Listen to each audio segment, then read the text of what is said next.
네, 세계 최대 규모의 ICT 융합 전시회죠. CES 2023이 미국 라스베이거스에서 열리고 있습니다. 최첨단 기술이 보여주는 우리의 미래는 어떤 모습일지 직접 전해 들어보겠습니다. 자율주행과 스마트카 전문가 정구민 국민대 전자공학부 교수 연결되어 있습니다. 나와 계십니까, 교수님? 네, 안녕하세요. 정구민입니다. 예, 안녕하십니까. 자, 올해 CES가 코로나19 이후에 이제 최대 규모로 열렸는데요. 그간의 CES가 글로벌 대기업 위주였다면 이번에는 중소벤처기업도 많이 참가했다고 들었습니다. 게다가 한국 기업들이 주최국인 미국 다음으로 가장 많았는데 혁신상까지 휩쓸었다고요? 네, 지난 2021년에는 코로나로 온라인으로 열리기도 했고요. 지난 2022년에는 이제 오미크론으로 관람객이 크게 감소하기도 했습니다. 이번 CS 2023에는 이제 많은 업체들과 관람객들이 참여했는데요. CS 측은 약 3,200개 정도의 업체들이 참여해서 작년보다 전시 규모가 한 50% 커졌다 이렇게 밝혔고요.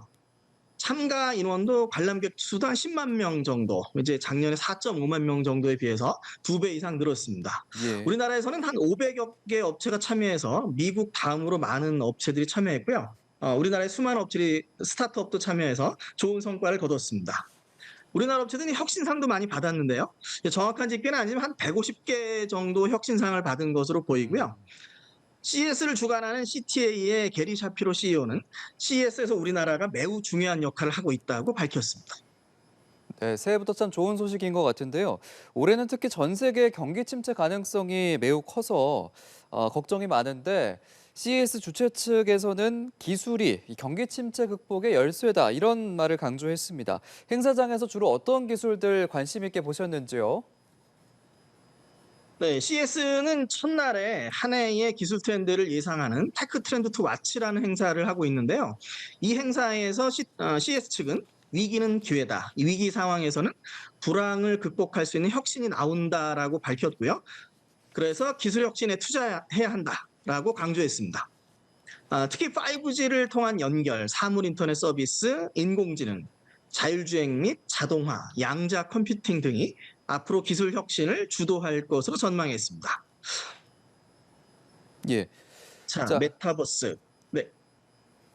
그리고 이제 기업들이 주목한 포인트는 초연결이라고 하는데 이제 미래 기술을 단순히 제품에 적용하는 차원을 넘어서서 기기 간의 연결로 맞춤형 경험을 만들어낸다는 건데 업종 간의 경계를 없애면서 이렇게 연결한다는 게 가능한 일인가요?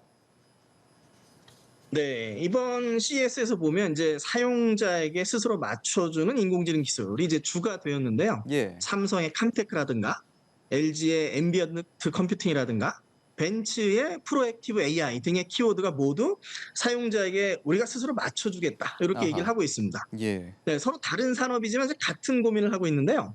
아직 이제 완성된 기술은 아니지만 앞으로 이제 혁신을 주도해 나갈 기술로 생각됩니다. 음. 사물을 연결해서 사용자에게 서비스를 제공하는 부분들, 그 부분을 앞으로 우리가 주목해야 할 것으로 보입니다. 네. 특히 이제 AI 기술은 스스로 사용자에게 맞춤형 서비스를 적용을 해줄 만큼 똑똑해졌다고 하는데 숨소리를 분석해서 수면 단계를 진단하거나 TV나 에어컨을 꿀잠 모드로 바꿔준다거나 하는 건데요.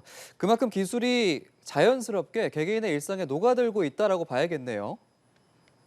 네, 그래서 사용자가 느끼지 못하도록 기술이 맞춰주겠다 이런 부분인데요. 예. 최근 인공지능 기술은 모든 기기와 서비스에 적용되고 있습니다. 예를 들어서 공기청정기가 공기질을 측정하고 있다가 스스로 동작하거나 예. 로봇 청소기를 자동으로 구동하게 되고요. 사용자의 수면 패턴을 측정해서 에어컨이나 TV를 최적으로 동작시킬 수 있게 됩니다. 자동차에서는 이제 탑승객의 체형을 분석해서 사고 시에 에어백 구동을 최적화해서 사고 영향을 줄일 수 있도록 진화하게 됩니다.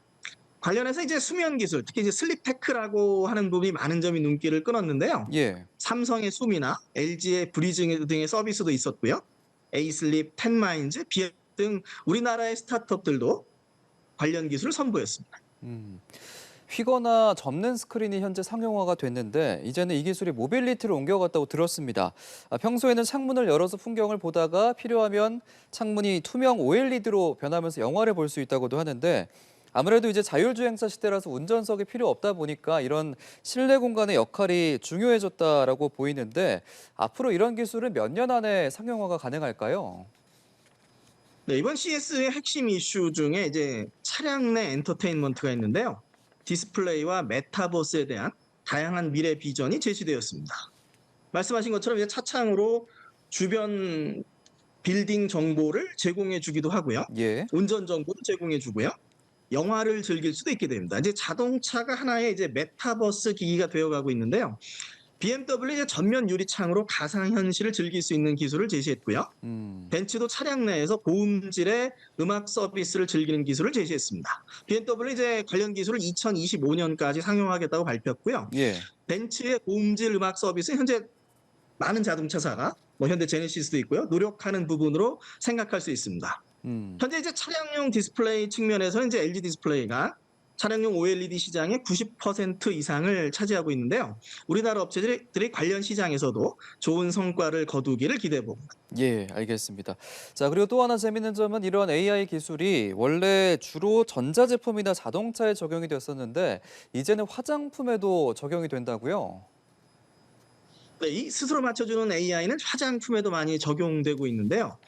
이 화장품이라는 게 아무래도 남에게 보여지게 되는 이런 측면이 있습니다. 이제 그런 예. 면에서 내가 볼 수 없는 측면을 AI가 파악해서 최적의 화장품을 추천해 주거나 아하. 화장 색조를 바꾸는 등 이런 부분을 추천해 주는 서비스가 제공되고 있습니다. 음.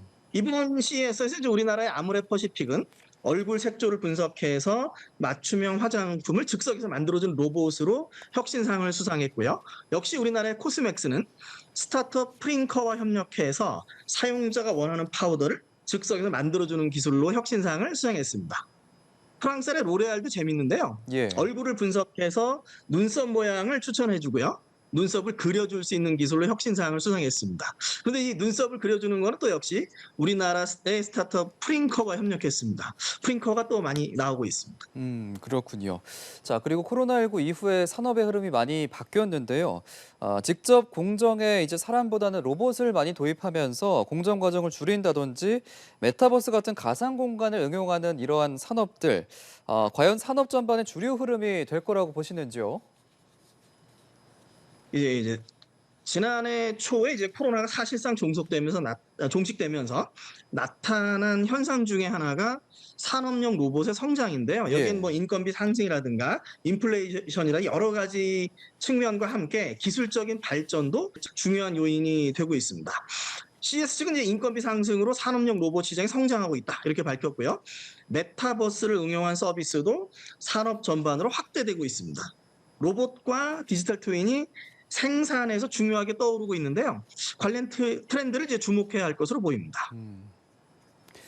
그간 이제 또 하나 눈여겨볼 거는 그간 CES에서 다소 생소했던 제약이나 바이오 산업계에도 도전장을 던지고 있다는 건데 앞으로는 개인 맞춤형 건강관리나 의료도 원격으로 받을 수 있다는 겁니다. 지난 팬데믹 시기에 비대면 진료의 필요성 물론 제기가 됐었지만 국내에서는 규제 문제도 있지 않겠습니까? 어떻게 보십니까? 네, 이 부분이 솔직히 좀 아쉬운 부분인데 이제 예. 코로나19에 미국과 중국에서 이제 원격 의료 시장이 이제 크게 성장했거든요. 이제 아쉽게도 우리나라에서는 규제로 관련 산업이 성장하지 못하고 있습니다. 이게 어떤 측면이 있냐면 CS 2023의 디지털 헬스는 이제 진단에서 치료로 확장되고 있는데요. 우리나라 스타트업이나 우리나라 기업들의 기술들은 다 진단에 머물러 있거든요. 모쪼로 어떤 규제와 협력을 통해서 전 세계적인 시장 성장에 대응해 나갈 필요가 있지 않을까 생각이 됩니다. 알겠습니다. 생생하게 전해주셔서 감사합니다. 지금까지 라스베이거스 CES 2023 현장에 계신 정구민 국민대 전자공학부 교수님과 함께했습니다. 고맙습니다. 네, 감사합니다. 새해 복 많이 받으세요. 새해 복 많이 받으세요.